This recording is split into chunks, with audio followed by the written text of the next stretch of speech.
Bonjour à tous, ici Piero San Giorgio. Le mental, les compétences, les outils. C'est dans cette hiérarchie-là que ça va. Je l'ai écrit il y a 12 ans dans Survivre à l'effondrement économique et ça m'a fait très plaisir de l'entendre être répété par deux personnes que j'écoute et que vous écoutez, je suppose, aussi récemment. Tout d'abord, c'est dans le live du 9 ou du 10 du 9 décembre de notre ami Vol West qui disait je m'en fous de la marque et je m'en branle du tactical pour ne pas être une vilaine au pull qui gratte, etc. Vous connaissez ces expressions tout à fait rigolotes et tout à fait sensées. Il a raison. Et il donnait l'exemple de son beau-père qui a fait le Vietnam. Et comme toutes les personnes qui ont l'attitude mentale et qui ont le savoir-faire, les compétences, l'équipement, c'est un plus, ça améliore votre capacité, mais c'est pas l'équipement, le matos qui fait que vous allez vous en sortir. Et malheureusement, et la deuxième personne qui disait ça, c'était Pastor Joe Fox, que j'écoute ici sur Patreon également, et qui a toujours du fait de son expérience dans les forces spéciales américaines, dans les années 80, donc dans une période assez bizarre, une période de transition, mais en tout cas quelqu'un qui aussi se prépare depuis très longtemps, a cette même réflexion qui dit, voilà, c'est mindset, skill set, tool set. D'abord l'attitude mentale, si tu n'es pas capable, si tu ne comprends pas, tu vas pas y arriver, et les formations et les compétences que tu vas acquérir avec ton expérience et les formations, c'est plus fondamental. Et le matos, il vient après, bien sûr, ce sont les outils. Et parfois, c'est vrai qu'on perd du temps dans des débats interminables sur est-ce que tu préfères est-ce que tu veux un Glock, est-ce que tu veux un fusil de 12, est-ce que tu veux ceci ou cela. Bon, très bien, est-ce que tu veux tel sac à dos ou un autre, etc.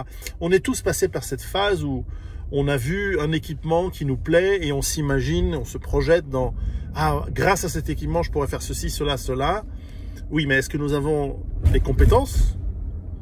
Et auquel cas, ne faudrait-il pas les acquérir?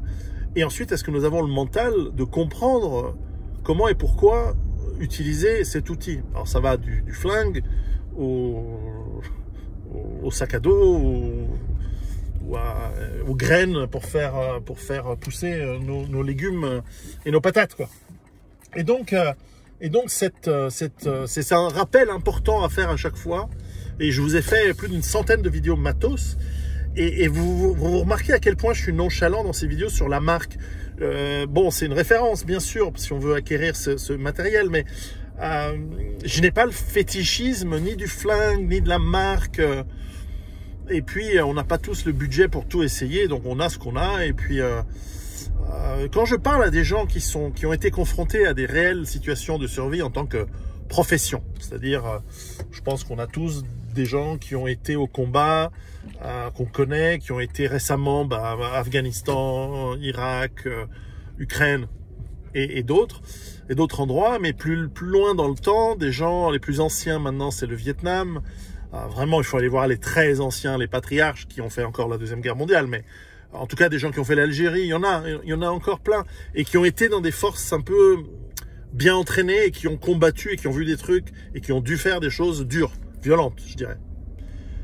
Eh bien, moi, parmi ces gens-là, j'en ai un qui me dit, moi, tu sais, niveau flingue, j'en ai rien à foutre. J'ai ce qu'il faut, j'en ai là où il faut, dans des endroits qui seront introuvables, au cas où, mais parce que je lui expliquais, bon, moi, quand je voyage, évidemment, quand je prends l'avion, je prends pas de matériel illégal. De toute façon, j'essaye de ne jamais prendre dans ce domaine-là, de faire des choses illégales. Et je dis, voilà, comment tu fais quand tu voyages? Et lui, il dit, moi, tout ce que j'ai besoin, c'est d'avoir accès à un restaurant ou un magasin. J'achète un couteau.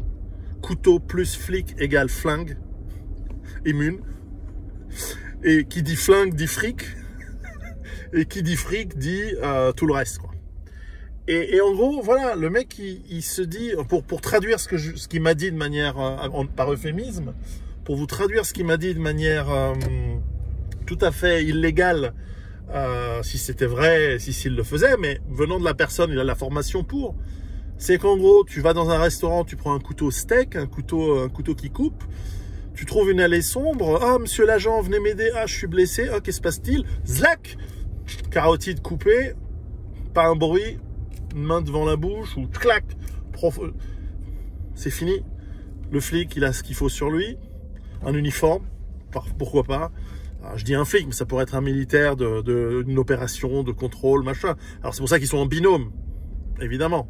Mais un mec entraîné comme ça, il se les fait les deux. C'est déjà arrivé pour des mecs pas entraînés. Souvenez-vous, à Nice, cette chance pour les Niçois qui a culturellement enrichi 2 fliquettes. Il en a chopé une, il a pris son arme, il a flingué les 2. Voilà. C'est mal, je dois le dire, on est sur YouTube, c'est mal, il ne faut pas. Mais voilà ce qui arrive, les gens formés, ils se démerdent. Parce qu'ils ont le mental et la formation pour. Vous voyez, et le mec qui tombe sur un flic, je sais pas, c'est un flic turc, il a un flingue Taurus, il sait l'utiliser, c'est pas grave, ça marche comme les autres. Hein. Est-ce que c'est mieux ou moins bien qu'un Glock? On en a rien à branler. Ça tire un projectile, ce projectile fait mal, il va pouvoir l'utiliser pour obtenir ce qu'il veut, choper un transport. Bref, c'est toujours très intéressant de discuter avec des gens comme ça. La manière dont ils réfléchissent est très intéressante. Alors évidemment, dans un monde normal, dans un monde où tout va bien, si tu commences à faire des trucs comme ça, tu vas finir en prison ou traqué par le GIGN ou le RAID en France ou l'équivalent dans les autres pays. Mais dans un monde dégradé, celui qui a le mental et la formation nécessaire, il va trouver les outils pour faire ce qu'il a besoin de faire. Ce qui n'exclut pas, vous m'aurez compris, qu'avoir les outils au préalable aide, parce que quand il va falloir fabriquer des trucs et que c'est pas possible, ou avoir un certain confort pour dormir, se reposer des choses stressantes que nous allons peut-être vivre dans cette situation dégradée, eh bien, ce mental, ces outils, pardon, vont être très importants, mais bien entendu, il faut le mental et la connaissance et le savoir-faire pour les utiliser correctement. Voilà. Donc, c'était intéressant de voir que parmi les gens que j'écoute, on est sur la même longueur d'onde. Et c'est bien, et c'est rare que je sois en désaccord. Après, on peut être désaccord sur le style, sur les termes, mais sur le fondamental, c'est très très rare que j'écoute des gens avec qui je suis en désaccord, ou que je découvre d'avoir des désaccords avec les gens que j'écoute plutôt. Vous m'aurez compris. Bref, mental, savoir-faire, et ensuite les outils. Préparez-vous.